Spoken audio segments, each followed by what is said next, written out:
everyone. Welcome back to Searching for Goodness, to our new episode. Today, I'm very excited to introduce Julie and her dog. Aspen is here, super cute. I know you won't be able to take your eyes off of Aspen, but we met many years ago when I first came here, I think 2012. You said you were pregnant, and now you have a 12-year-old boy. And you've been on a journey, you became a professional editor. Can you please tell me a little bit about yourself? How did you get started, and how is it going right now? I started very young. I started actually in production when I was still in high school. After a couple of years in production, I was like, okay, this is really tiring. A lot of long hours, carrying camera equipment around, real long hours in Turkey, especially because we didn't have labor laws like we do here. Anyway, that's a whole other story, but I decided that since I wanted to be a director at the time, I should learn how to edit, because they always say best directors come out of the cutting room. So around that time, the company that I was working for had purchased an Avid, but they didn't have anybody who knew how to use it. So I said, I'd like to take a stab at it and see if I can learn. So they gave me this giant manual. That was a little presentation that we sat through. Of course, I had been sitting down with some of the editors on linear systems, so I knew what editing was and how they were matching things to music and whatnot. So I did have some people that I'd looked up to, from whom I've learned the craft. But it was just me and that machine and that thick manual, and I just learned how to edit. This is back in 1999. Avid was big then. I remember at film school they first told us Avid too. But now, what would you do? You use these days? I still use Avid because it's the industry standard if you're doing film and television. For everything else, people use Premiere. Resolve is gaining a lot of traction, but a lot of the film and television work is in Avid, on Avid. And what kind of work do you edit these days? I mostly edit long-form content, which means film and television. Mostly I've been doing nonfiction in the last few years, and mostly documentaries specifically. Right now I'm working on a documentary about reproductive rights. Very good. Anything else do you do, or just focused on editing? I'm focused on editing. I don't have any other talents, I feel. But I remember I saw a nice little animation you did with AI. I remember getting my attention back then, and this little Aspen was in there too. Yes, it was the start. Want to tell a little bit about that? Yes, so when AI became, the new craze, like 2 or 3 years ago, I was like, I have to learn how to use this.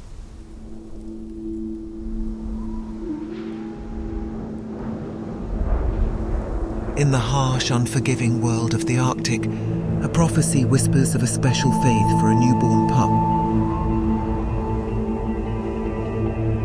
When the litter is born, all eyes turn to the strong, proud Hercules, believed to be the foretold hero. But amidst the celebration, another pup is born. Aspen, a tiny, overlooked runt.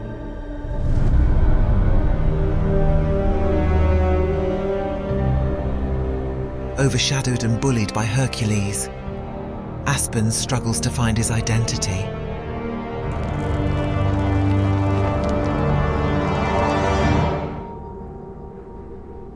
Once separated from his family, Aspen's journey takes an unexpected turn.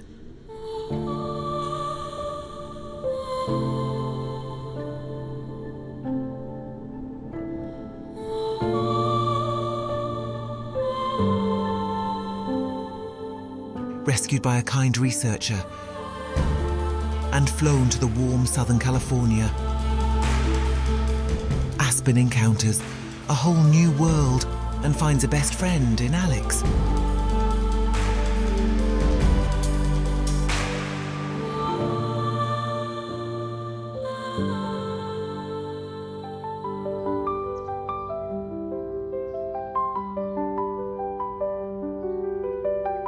Their many adventures take them to the snowy mountains of Colorado for a family ski trip.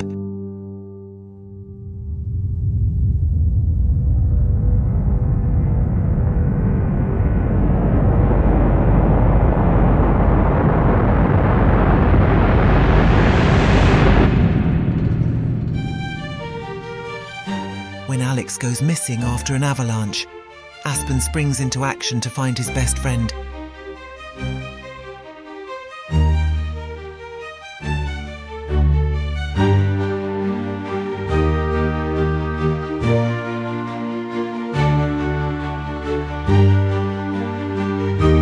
Through his bravery, Aspen not only reunites with his best friend, but also earns a medal for his courageous acts. He was indeed destined for greatness.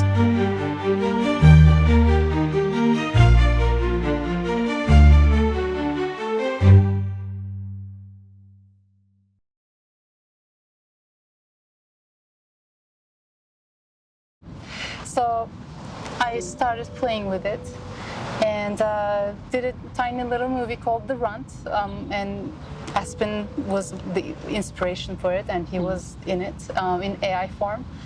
But of course, this was like a year and a half ago, which is not too long ago, you would think. But in AI terms, it was a light year ago, because technology changes like so fast. It's kind of like those, babies in monster movies that grow so fast all of a sudden. That's how AI is growing. Like nobody can keep up with it. I loved it. I remember. I'm not proud of it at this point because it's so primitive. Technology has moved on quite a bit. Like a lot of the stills that I have are not even animated. I know, but I still enjoy it. Like I still enjoy all the way back Labyrinth, for instance, an old movie when I was a kid. I still watch it. Yeah, it looks a little cheesy, the puppets and everything, but I still would prefer like special effects over the modern CGI. So it might be a personal choice too. Maybe the first made AI movies, some people are gonna still like it, even though it looks a little older.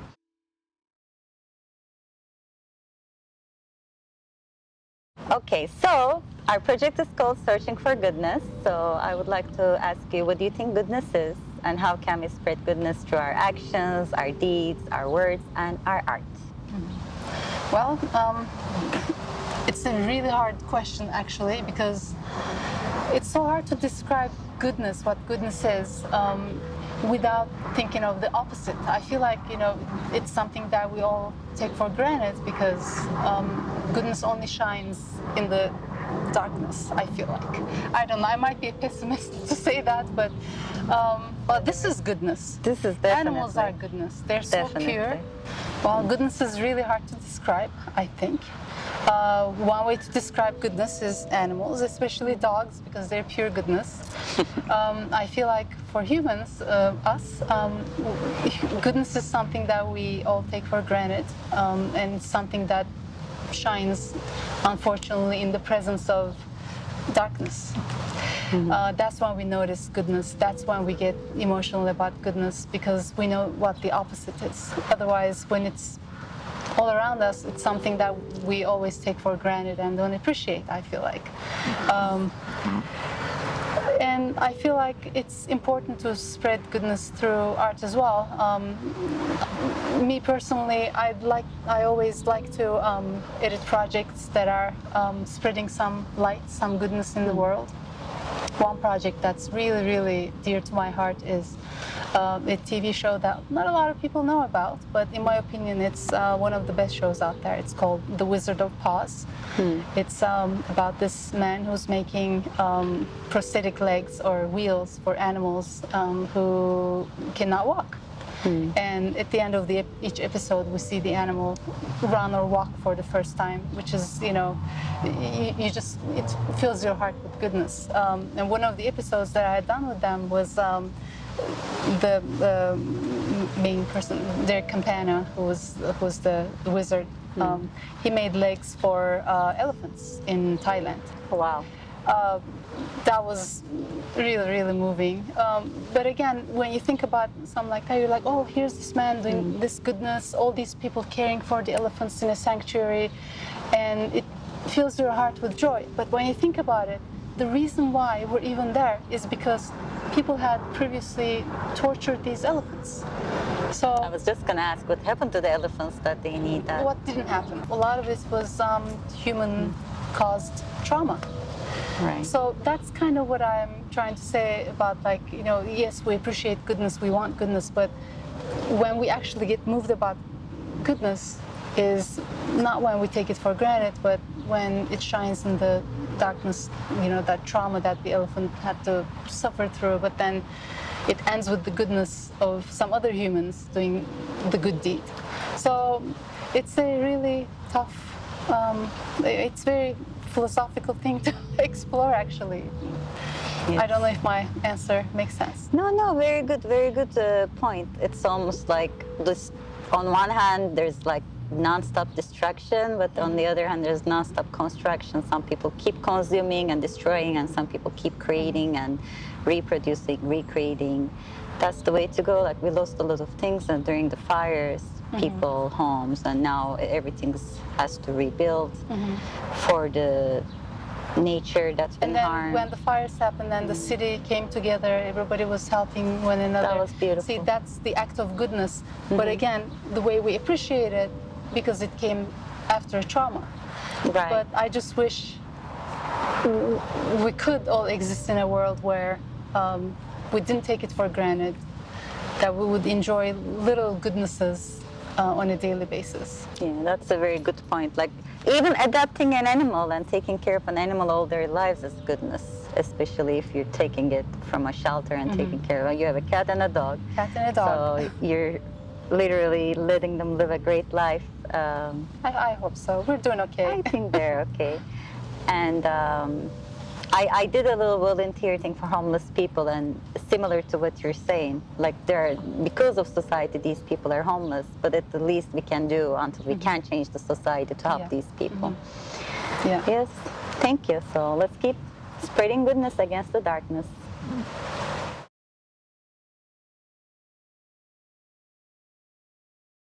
Do you still have a relationship with AI, or what's your thoughts on it? I don't. After I did the Runt featuring Aspen, I haven't really done much.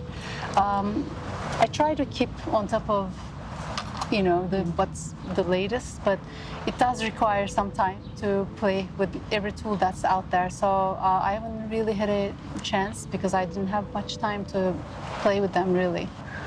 But do you think AI can really edit and affect editors? I mean, it can do a lot of things, but I feel like editors are curators. So even though AI tries to edit, I don't know how the curation will compare to human sensibility. Right. Maybe we'll get there. I mean, it's at the pace that it's moving, I wouldn't be surprised. But there are a lot of nuances that go into editing a scene, editing emotion, because that's what we sell in editing. We sell emotion. Like, if a scene is successful, if a movie is successful, it's because we've conveyed the emotion properly. So we shall see if AI can get to that level. But also, in nonfiction world, in documentaries, there's like so much content. I could see good use of AI, like whittling things down, whittling down our options, and trying to see the different storylines. But of course, that also means some of the jobs going away. So I have really mixed feelings about it. It's good and bad. So we'll see what happens. Certain tools that AI has introduced has benefited us so far, but some are scary. Right. So. Yeah, definitely human touch is going to be a different aspect. At the end of the day, AI is mimicking It is mimicking. It's but mimicking. How well it's going to mimic is what's that's the scary part for me. How did you do it? How did you do it with AI? Was it like a software that you used, or? I used a lot of different things, but first I drafted a script. That was all me, but I, played with ChatGPT or Claude in my case. That was my preferred text AI, basically. So once I came up with the script, I recorded the voiceover, which is not my voice. It was also, generated by AI. And then I generated each image for the shot list that I had and started to animate things. But 2 years ago, animating picture into video was not necessarily as good as it is right now. So things were getting weird. So it was so hard to get what I wanted. Like even in pictures, I would have to generate so many times. It's like pulling a slot machine in Vegas. Are you gonna get what you want? Eventually you land on something, or let me take this to Photoshop and, you know, play with it a little bit and then toss it to, you know, Runway is what I used at the time to make the videos. And now you're like, I don't know, I want the dog to run, not to do this. No, just to run. But, you know, now animals can run on AI. When I did it, they couldn't really run. So all these things that changed. And then I composed music using Suno. I just described the feels and I edited the music to, you know, fit the beats that I wanted to hit. There was a lot of editing involved, I have to say. But the generation was all AI. But it took a long time. And by the time I was done with the project, I was like, well, even during this little time span, technology has moved on. And I was slightly tempted to go back to the first images and redo them. But then I was like, time to move on. It's just too much work. I mean, I get an impression Julie is a very modest, humble person, but you're very multi-talented from everything you're telling me. I'm gathering I'm that. not sure. You made music, you edited, I don't you make filmed, music. It's but AI you that made the composed music. it. I think it's still a talent. I can edit music. You can edit I can music. edit stems and all that, but I can't really, I'm not a composer by any means. Got it. Okay, well, let's see a little piece of that and we move on. Sounds good.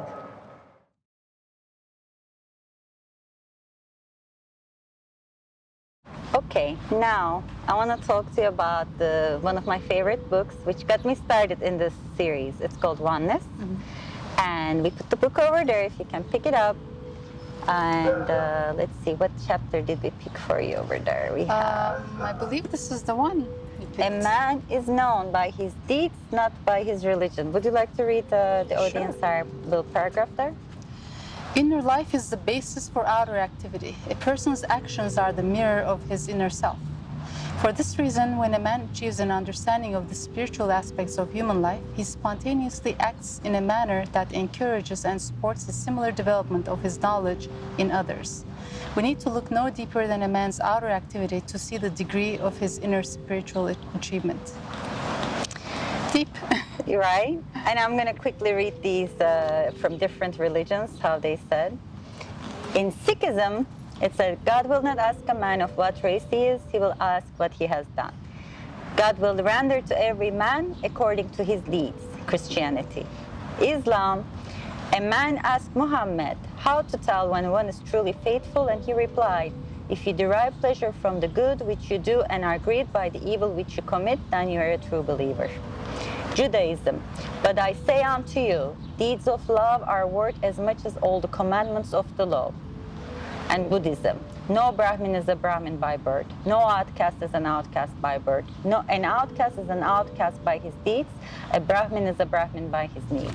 I personally, my understanding is it doesn't matter what religion you are, what spirituality you are, what good deeds you're doing makes you a good person or not. And if you feel good by doing good, you're a good person. And if you feel bad by doing something bad, you're a bad person. For example, when I was volunteering and giving food to homeless last week, it felt really good. I really felt good doing that.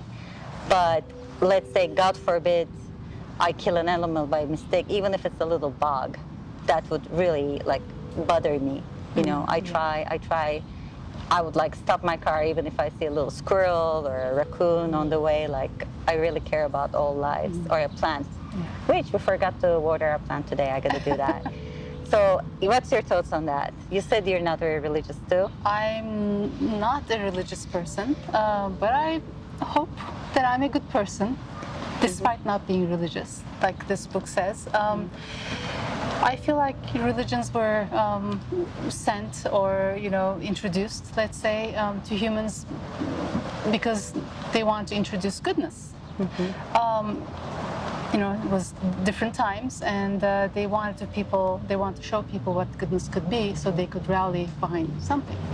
But I don't necessarily feel like least in this day where we live, I personally don't feel the need to follow a particular organized religion. I just feel like I have those principles built in me, whether it's the upbringing, whether it's the society I live in, I don't know. Maybe it just comes from inside, I don't know. But I don't necessarily need that guide in my life, personally. But I see the value of it. What I do have a problem with is, now you just read all these things from different religions, they're all saying the same thing. Yeah. They're all pushing for goodness. Now, what I don't like is that people are fighting over which one says it better, in a way. So that's why I have a problem, and that's part of the reason why I'm not religious. But I do believe that the deeds define who you are, and not what book is, by your nightstand. So Exactly. and there are a lot of people who will claim to be religious and they don't do good deeds. And there are plenty of examples that we can give with that. So I agree. And what some of the good deeds come to your mind that people can do, for instance?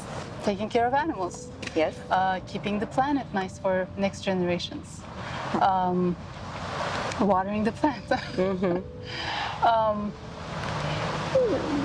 Just being truthful, being honest, showing empathy to others. Aspen's agreeing with us. Aspen is here. agreeing with that, yes. Yeah, I think empathy is a really big one. Yeah, I agree, definitely. When you have empathy, you can easily hurt anybody or anything. Because you can relate to what they're feeling and you can see how you can help. Right. I always think of Powder. Have you seen that movie? Powder? There was this kid who has like really like extreme empathy Yes, powers. yes, like I that remember, scene, yes. I always remember how he like puts it on the deer, the hurt deer, and makes others feel it. I wish we could do it to more bad people in the world. Yes. That would make a difference. Work on that AI, people. That's what we need AI for. There you go. Not to take our jobs away, but Yeah, that would be a good use. yeah. Okay, cut.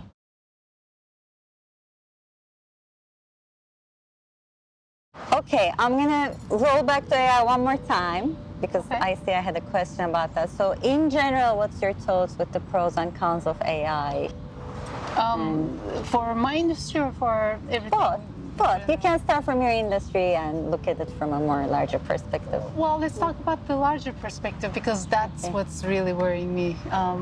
We did talk about, how if or when AI could take over editing and whatnot, but I am somewhat concerned about what this is going to look like in like 5 years or 10 years, because we're at the threshold of the unknown. We don't know what's next, and we don't know how it's going to affect our lives. I have a 12-year-old son, and I can't even advise him on a career right now because we don't know what the world's going to look like, what's Right. going to be needed. I'm like, maybe you should learn to be a plumber or something. I don't know. It's like we're pushing for him to go to college eventually. I'm like, does it even matter if all the knowledge is given to you on a golden plate? At the tap of a couple keys, you're gonna, or even like speech, you're gonna get your answers instantly.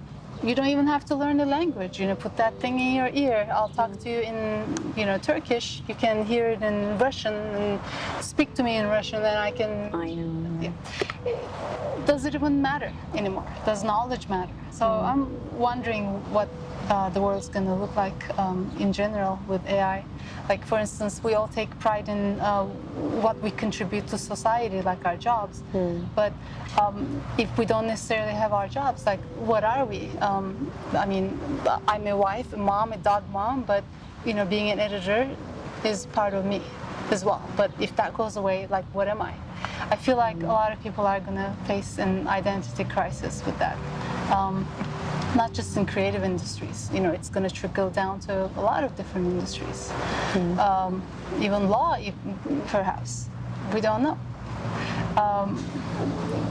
A lot of blue-collar jobs are going to go away. So I don't know. I don't know what it's going to look like. I personally have two big concerns. One of them is, like you said, it can take jobs. Like anytime they can hire AI over people, they will, because they don't have to pay money, first of all. plus all the maternal leave and the sick leave and the other problems of the employees. I mean, from a capitalistic point of view, which I heard Amazon is largely now employees are AI or robots or whatever. So that's very concerning. What Bernie Sanders was trying to do, like to bring universal income, is almost a must before it gets any further, because what's going to happen if all people are unemployed? Like, what kind of a world are we looking at? And the second concern I have is even some police or armed forces can be so cruel and so heartless, which we have seen with the Black Lives Matter issue a few years back. Right. Imagine what robocops can do. Imagine what robot soldiers can do. Maybe they're using it already. We don't know.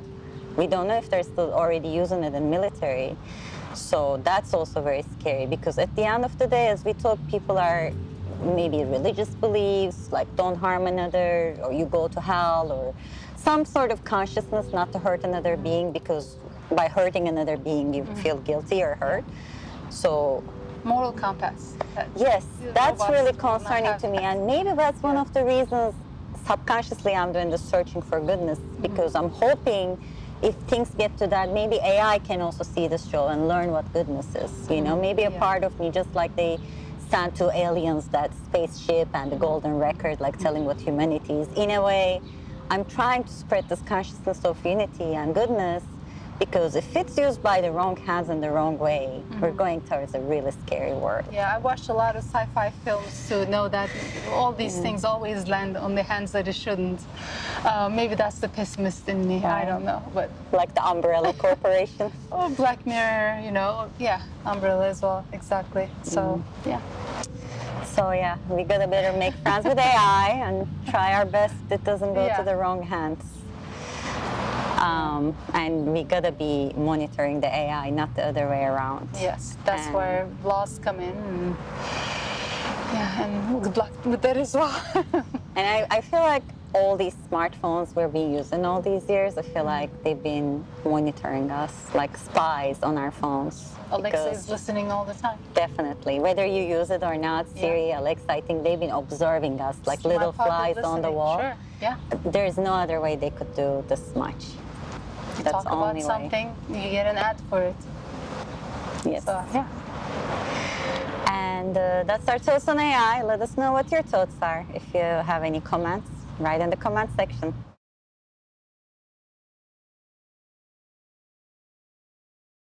Well, it was great to have you, Julie. Thanks for having me. It was wonderful. And for our last conversation, I want to add, I think the way to go is adapt and survive. I think if we adapt to the new times, that's the way to survive.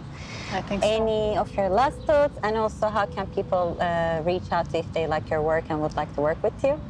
I have my website, julieantepli.com, or I'm on social media, easy to find.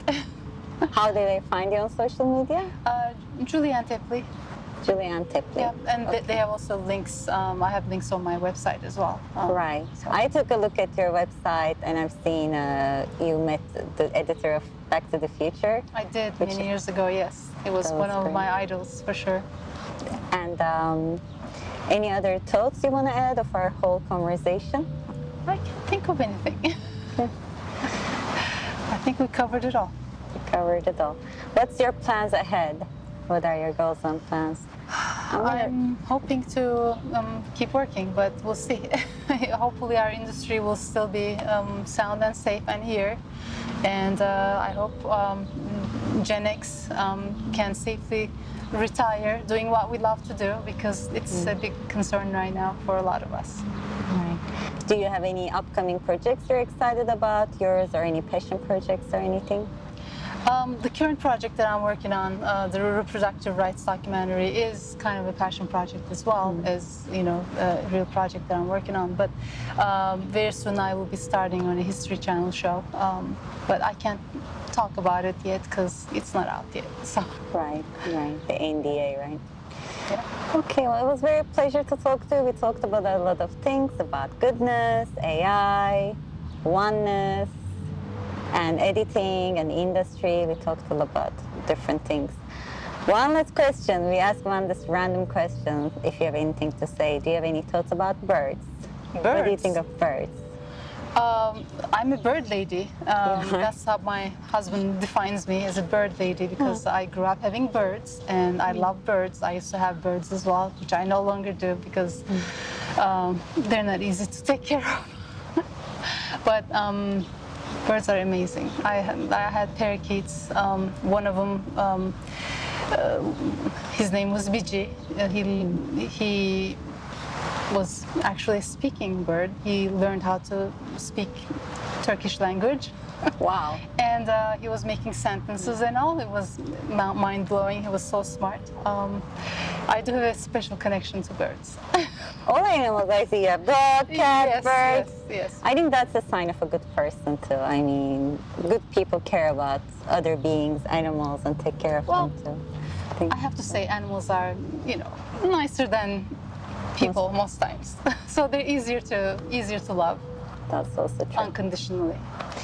Well, I do agree on that. So anybody who are able to adopt an animal, do that. Please do. Thanks everyone for watching. Please, if you haven't yet, subscribe on our channel. And we always say, 1, 2, 3, goodness will win, because that's what I'm trying to manifest. Okay, 1, 2, 3. Goodness will win. And cut.